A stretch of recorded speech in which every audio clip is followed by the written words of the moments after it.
তার সাথে মানুষ ছবি তোলে, তার সাথে সেলফি তোলে, কত সুন্দর দেখতে। কাক বললো যে ময়ূর সুখী। কাক গেল ময়ূর কাছে, ময়ূরকে দেখতে গেলেও চিড়িয়াখানা ঢুকতে হচ্ছে।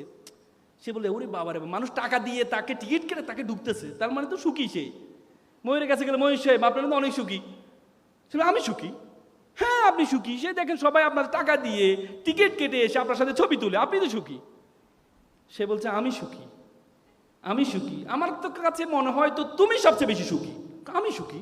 হ্যাঁ কাক, তুমি মানুষের জন্য কাজ করো, তুমি সমাজের ময়লাগুলো আবর্জনাগুলো পরিষ্কার করো, তুমি হচ্ছে সবচেয়ে স্বেচ্ছাসেবী পাখি, তুমি হচ্ছে সবচেয়ে সুখী, তোমার কোনো ঝামেলা নেই, তোমাকে কেউ আটক করছে না, তুমি স্বাধীনভাবে ঘুরে বেড়াও, মানুষের জন্য কাজ করে যাও, তোমার মধ্যে সবচেয়ে বেশি সুখী হচ্ছে তুমি।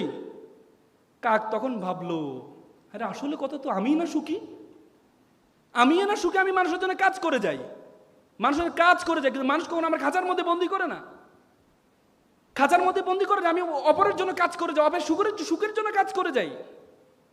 তখন কাক সেদিন বুঝতে পারলো সে সবচেয়ে বড় সুখী।